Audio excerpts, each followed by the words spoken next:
Assalamualaikum anak-anak. Waalaikumsalam Ibu. Bagaimana nih kabarnya? Alhamdulillah baik Bu. Oke, sebelum kita mulai pelajaran, baiknya kita berdoa terlebih dahulu ya. Iya Bu. Siapa yang untuk mulai doa? Saya Bu. Silakan.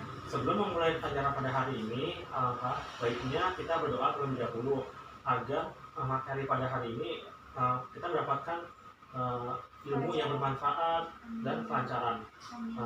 Berdoa sesuai dengan agama masing-masing. Dimulai. Selesai. Iya. Sekarang kita mau absen dulu terlebih dahulu ya. Baik Bu. Boleh Bu. Di sini siapa yang mau masuk? Masuk semua Bu. Kayaknya sih masuk Bu, tapi ada yang ke kantin kayaknya deh Bu. Oh baik, ya udah saya absen ya. Iya Bu. Ahmad, Saya Bu. Randy, Tadi ada. Tadi ada Bu, tapi sekarang ke kamar mandi Bu. Silva, Siapa juga kayaknya tadi ke kamar mandi sih Bu. Devi, Saya Bu. Reni. Oh iya, situ ya, jangan ngantuk ya. Ya. Sini itu masih gini aja. Iya Bu, karena tadi kan kita pada habis istirahat Bu, jadinya ada yang kamar mandi, yang masih di kantin juga sih Bu. Saya habis olahraga juga Bu. Jadi Iya, mungkin Bu. gantian kamar mandinya mungkin Bu. Udah nanti. Baik, kita mulai ya. Siap Bu. Jadi saya akan menjelaskan tentang penyesuaian diri peserta didik terhadap sekolah di masa pandemi. Iya Bu. Kalian tahu nggak sih penyesuaian diri itu seperti apa? Saya Bu. Ya, silakan. Jadi penyesuaian diri itu ketika seseorang di lingkungan baru langsung beradaptasi dengan lingkungan sekitarnya Bu. Jadi misalnya saya itu awalnya saya juga masih kelas 10 SMA ya Bu. Saya juga beradaptasi dengan lingkungan yang baru. Misalnya saya bertemu dengan orang baru, berbicara dengan orang baru. Nah itu namanya penyesuaian diri sih Bu. Kalau Devi silakan. Iya Bu, jadi kalau yang saya tahu ya Bu, kalau penyesuaian itu kan saya kan kebetulan dulu SMP kan ya, sekarang SMA. Jadi kayak pasti perilaku dengan SMP sama SMA itu pasti berbeda. Jadi di mana tempat saya berada, saya sebisa mungkin harus menyesuaikan dengan lingkungan sekitar gitu sih Bu. Jadi di sini saya simpulkan ya, penyesuaian diri itu adalah proses psikologi di mana seseorang mengatur atau mengatasi berbagai tuntutan dan tekanan. Baik, dilanjut ya. Iya Bu. Penyesuaian diri itu di sekolah ada 4. Ada yang tahu nggak sih apa aja? Nah, yang pertama itu ada taat peraturan. Nah, di sini itu kita harus menaati segala aturan tuh di sekolah. Kan kita masih peserta didik nih, jadi kita harus menaati peraturan di sekolah. Nah, yang kedua itu sopan santun. Nah, jadi di sini sebagai peserta didik ataupun teman sebaya itu kita harus sopan terhadap guru, terhadap kepala sekolah ataupun lingkungan sekitar.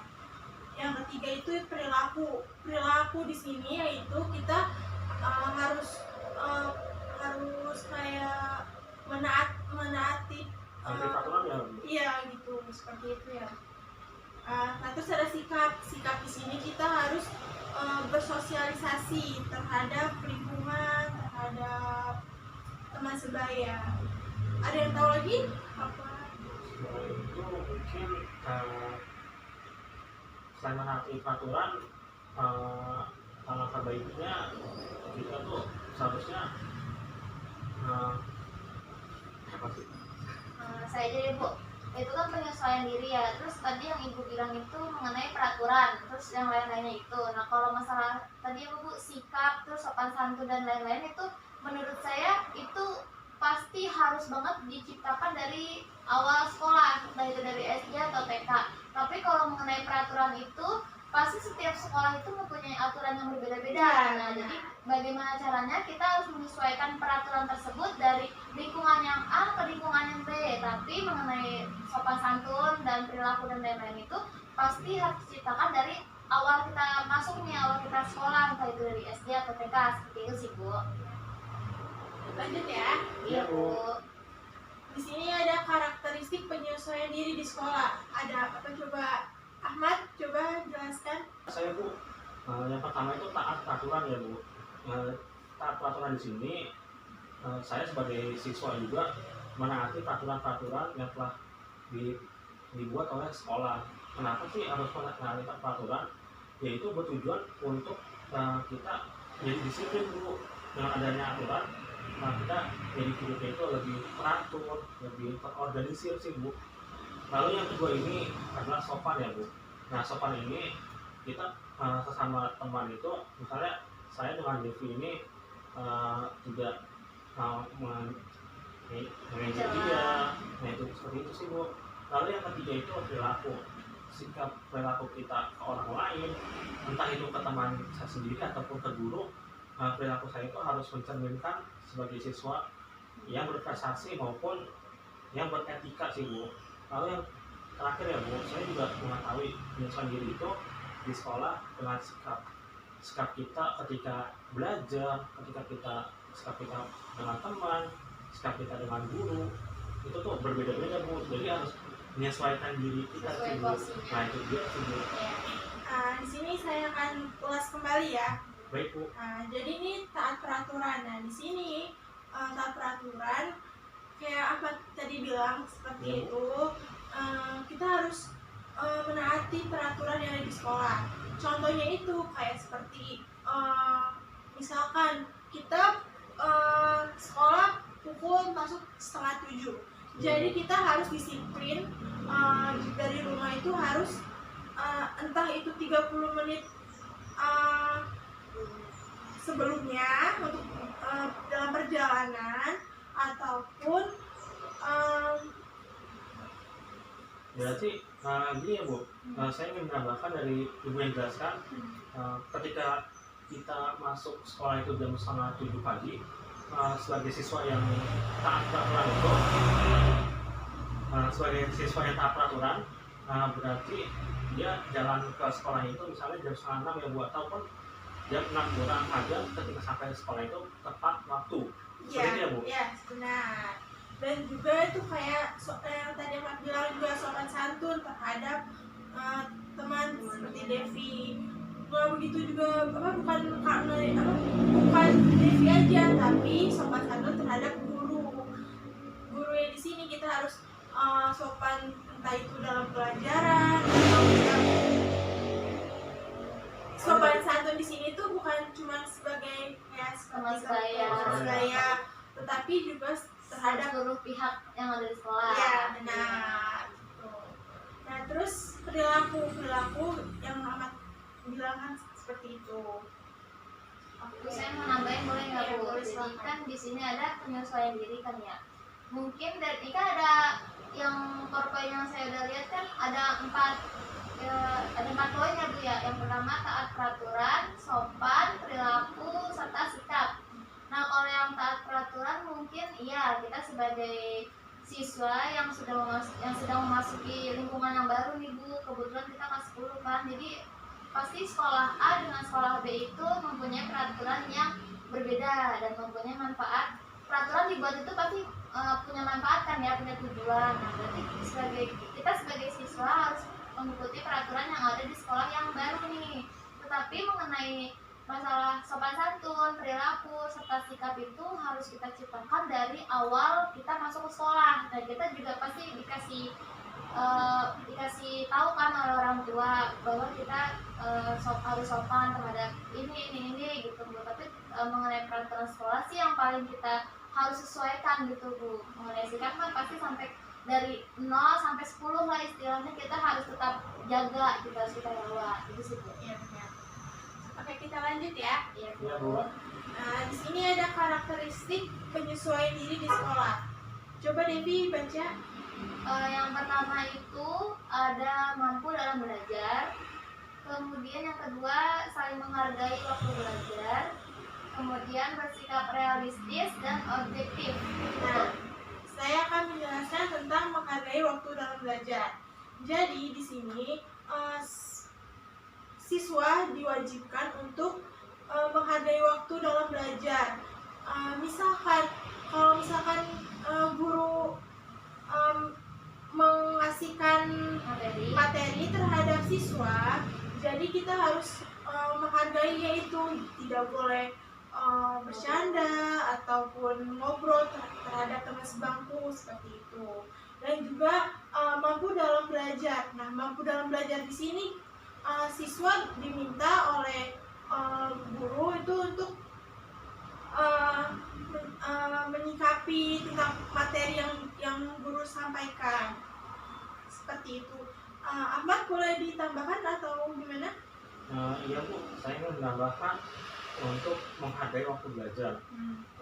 Ketika kita di sekolah baru ya Bu, pasti kita jadi merasa minder sih Bu. Jadinya waktu yang untuk belajar itu terbuang sia-sia. Seharusnya kita tuh saya sebagai siswa ini menghargai waktu belajar sih Bu. Misalnya pada saat pulang sekolah saya tetap belajar sih Bu. Jadi itu sih Bu, untuk menyesuaikan diri di lingkungan sekolah yang baru.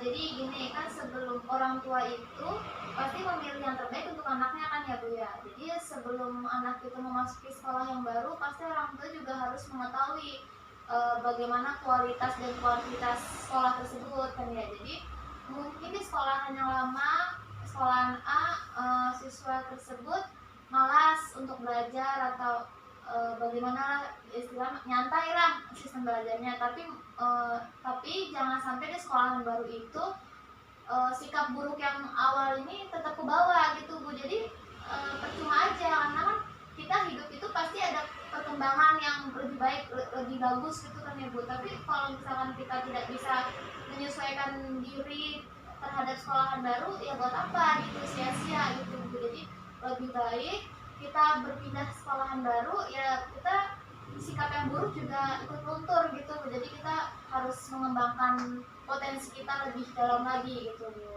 Iya, baik. Saya lanjut ya. Ya Iya, Bu. Bu. Tapi di sini ada yang bertanya atau punya cerita, silakan bertanya. Mungkin nanti Bu di sesi terakhir. Terakhir aja sih Bu, agar materi yang Ibu berikan sangat jelas gitu Bu.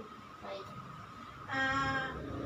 Ada yang tahu nggak sih tips untuk menyesuaikan diri di sekolah saat PJJ? Kan di sini kan sekolah kan menghimbau untuk siswa-siswa ini ataupun peserta didik belajar di rumah.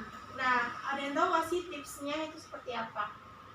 Mungkin gini ya Bu, kalau di sekolah itu kan terdapat adanya meja sama kursi. Nah, jadi membuat kita menjadi nyaman. Mungkin kalau misalkan di rumah kan jarang gitu ya Bu. Mungkin bagaimana biar kita dapat menyesuaikan. Jadi tempatnya berbeda tapi suasananya sama gitu. Mungkin kita minta ke orang tua kayak dibuatkan meja dan kursi. Jadi kayak suasananya gitu Bu. Yang penting disamakan seperti sekolahan gitu sih Bu. Kalau tips dari saya gitu. Iya benar. Jadi yang pertama ini buat jadwal keseharian. Jadi kita mengatur waktu untuk sekolah, meskipun ada di rumah, tapi kita harus mengatur waktunya. Terus yang kedua yang Devi jelaskan, siapkan tempat belajar. Jadi kita harus punya ruangan khusus untuk belajar supaya lebih fokus lagi. Nah, yang ketiga itu sempatkan untuk berolahraga. Nah, di sini itu kan kita selama adanya COVID-19 di sini, kita harus menjaga kesehatan, harus menjaga pola makan, harus menjaga olahraga seperti itu. Untuk Ahmad ada yang ingin ditambahkan? Oh ya Bu, saya ingin menambahkan ya Bu, untuk tips menyesuaikan diri pada saat PJJ ini. Jadi yang pertama itu membuat jadwal keseharian. Nah, dalam membuat jadwal keseharian ini, kenapa sih kita harus membuat jadwal secara teratur sih Bu? Nah, karena bertujuan agar pelajaran-pelajaran yang kita saya buat ini dapat teratur Bu. Jadi misalnya dari hari Senin, Selasa itu apa aja yang dipelajari. Jadi itu benar-benar saya dapat bisa membagi waktunya sih Bu. Jadi tidak misalnya pada saat PJJ kan banyak banget sekali tugas Bu. Nah seperti itu Bu. Saya lanjut ya. Iya Ini. Bu. Jadi di sini pada saat sekolah tidak diadakan, maka PJJ ditetapkan oleh WHO. Nah, jadi pastinya kan peserta didik yang mulai sekolah memulai sekolah dari SMP ke SMA itu harus menyesuaikan dirinya. Nah, tapi dari pihak WHO ataupun lembaga-lembaga kesehatan harus menaati peraturan-peraturan seperti itu untuk menghimbau peserta didik itu tidak tertular dari penyakit. Nah, jadi guru tuh sebagai guru harus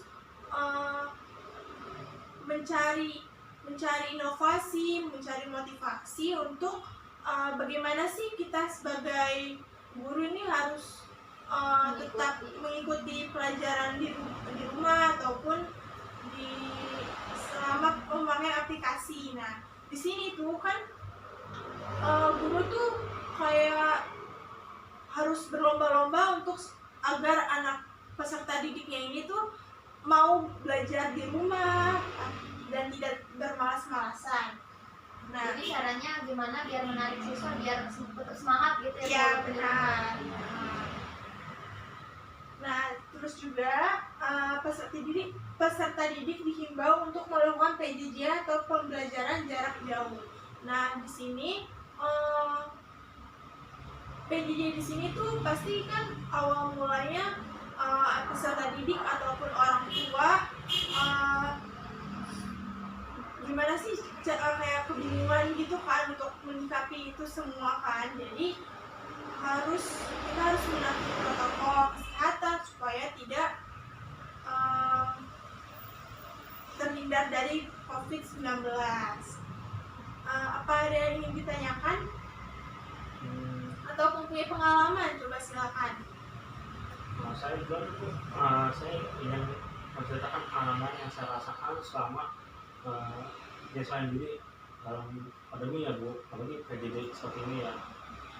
Untuk pengalaman saya susah sekali sih Bu menerima pelajaran sama PJJ. Jadi materi yang saya terima itu tidak masuk ke otak saya Bu. Selain itu dengan adanya PJJ juga saya kesulitan mengerjakan tugas-tugas Bu pada saat kayak sekarang ini kan walaupun pada masuk sekolah ya Bu dengan beberapa menit saja ya, tetapi itu lebih efektif sih Bu kalau buat saya sendiri ya Bu. Sedangkan kalau misalnya belajar melalui online membuat saya itu merasakan sulit sekali Bu. Bahkan saya sering banget tidak mengerjakan tugas Bu karena tidak mengerti. Jadinya nilai saya itu menurun Bu selama pandemi. Nah, lalu saya ingin juga bertanya sih Bu, dari cerita yang saya ceritakan ke Ibu, mungkin Ibu dapat berikan saran untuk saya. Iya, jadi di sini kan yang Ahmad ceritakan untuk sulit dalam belajar, untuk sulit malas-malas untuk belajar untuk mengerjakan tugasnya. Di sini prestasi Ahmad sebelumnya itu sebelum adanya PJJ itu normal atau sama aja? Jadi itu saya menjelaskan secara detail ya Bu. Jadi sebelum pandemi ini saya selalu mendapatkan peringkat pertama Bu. Tetapi pada saat pandemi nilainya saya turun Bu. Jadinya kemarin saja peringkat saya juga menurun drastis Bu. Yang hanya pertama menjadi 10 Bu. Kan saya juga dimarahin orang tua saya Bu, karena kenapa emang kamu konsultan apa sih selama pandemi ini kok bisa beda gitu Bu. Makanya saya butuh saran banget dari Ibu. Iya, mungkin Bu kayak misalkan si Ahmad ini kan peringkatnya turun ya, jadi nggak sepenuhnya kesalahan dari siswa gitu Bu. Mungkin ada kesalahan juga dari pihak sekolah, entah itu kurang menjelaskan materinya, atau mungkin kayak kita kan kalau pakai aplikasi gitu kayak kota ya Bu ya, jadi kayak kita kekurangan namanya uang jajan, terus kita orang tuanya kayak sederhana gitu Bu, jadi kayak kayaknya rasanya tuh kalau belajar di rumah kayaknya makin menguras segala-segalanya gitu, menguras dompet, menguras tenaga, menguras pikiran apalagi, jadi gitu. Jadi kayak orang tua kan hanya bisa menyalahkan anaknya ya, jadi kenapa ini kok bisa turun, nah bisa nggak kayak dulu lagi gitu, padahal nggak sepenuhnya tuh bukan salah siswanya, bukan salah muridnya, tapi ada juga kesalahan dari pihak sekolah gitu Bu. Ya benar. Jadi di sini tuh kita harus menaati protokol kesehatan. Jadi kita harus kita tuh harus punya motivasi tersendiri dari dalam diri kita sendiri itu. Wah, selama PJJ ini kita harus maksimal dalam belajar. Terus juga kita harus misalkan Ahmad tadi kan dapat peringkat 1, jadi peringkat 10. Nah, di sini tuh kita harus memotivasikan saya harus bisa mempertahankan prestasi yang ada di sekolah ini. Saya tidak boleh menurunkan meskipun PJJ itu diterapkan seperti itu.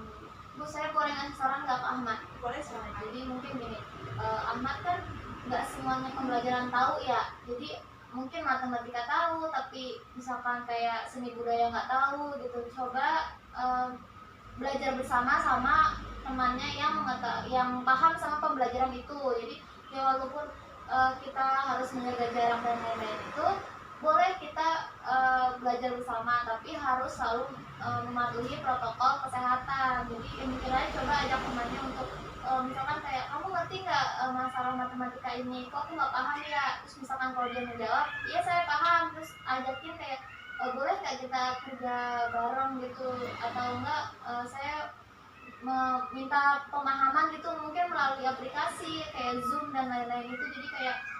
Jadi kayak walaupun kita nggak tahu, kita nggak menyendiri, jadi kayak kita nggak tahu ya udah biarin aja gitu. Jadi sama aja kayak memutuskan tira yang udah kita bangun gitu lah istilahnya. Jadi coba aja sharing sama temennya gitu, kayak tukar-tukar pendapat gitu ya, walaupun pasti kan ada jalan untuk menuju kesuksesan itu tersendiri gitu sih menurut saya.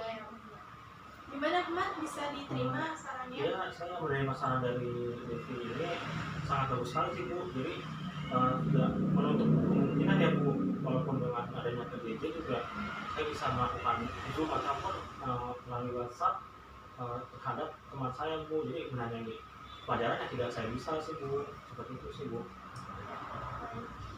Ada yang ingin dipaparkan lagi atau ada ingin bercerita? Nah, saya ingin bertanya Bu, pada saat pandemi seperti ini bagaimana sih Bu mempertahankan prestasi? Karena kan kata saya Bu, saya turun ya Bu. Lalu bagaimana sih Bu agar tetap berapa ranking 1 sih Bu, gitu sih Bu.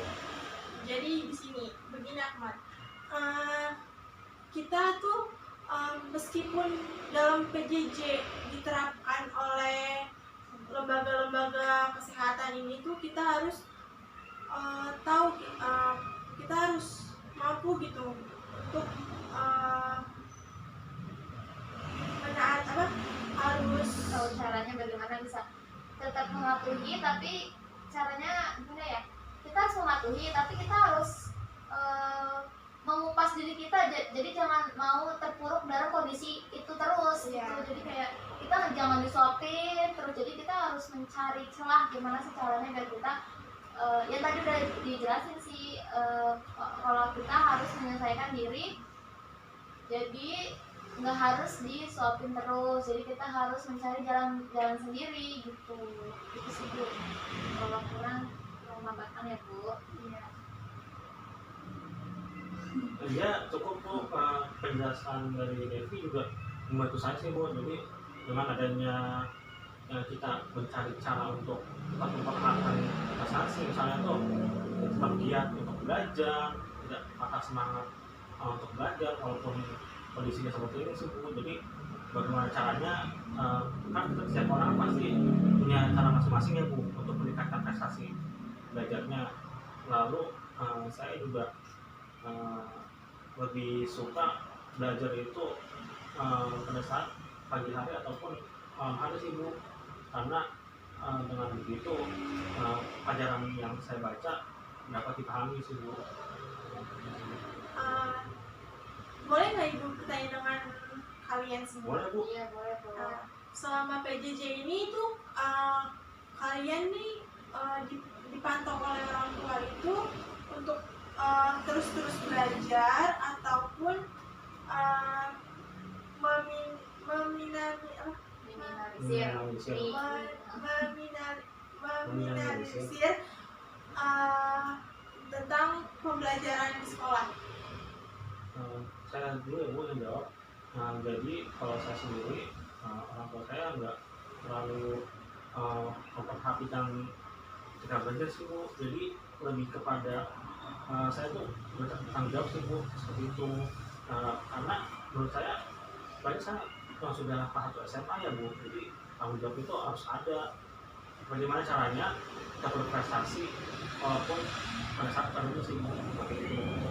Jadi Saya sih kebetulan kan saya punya adik SD ya bu, masih kelas 2 gitu. Jadi mungkin orang tua saya lebih fokus ke adik saya itu, karena kan namanya anak kecil kan belum bisa mandiri ya. Kalau saya kan udah SMA lah gitu, jadi udah tahu harus kayak gimana dalam belajar gitu. Tapi kan adik saya juga kebetulan kan juga mengalami PJJ juga ya bu ya. Jadi saya kok kayak ngeliat adik saya tuh kayak tertekan gitu bu. Jadi namanya orang tua kan gergetan ya lama-lama gitu, kayak terus kasihan juga sama yang adik saya ini. Jadi kayaknya tuh adanya PJJ ini mungkin memperbaik, bikin baik agar tidak terkena COVID itu, tapi makin memperburuk kondisi mental anak tersebut, anak yang sedang melakukan PJJ gitu bu. Jadi mungkin ya ada kelebihan ada kekurangannya, itu sih yang udah saya sebutin gitu bu. Kelebihannya terhindar dari penyakit, tetapi kekurangannya dapat merusak mental siswa. Karena ada juga kan ya bu yang di TV itu gara-gara apa ya, yang anaknya itu sampai dipukulin gitu bu. Jadi gara-gara orang tuanya udah kesel, udah gergetan gara-gara anaknya tuh nggak paham gitu. Makanya kayak pembelajaran di rumah ini kayak makin menekan siswa gitu bu.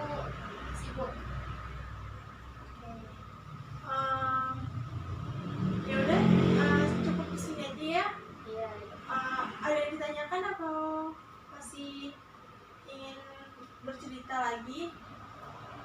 Sekiranya sih cukup bu, sampai sini aja. Ya udah.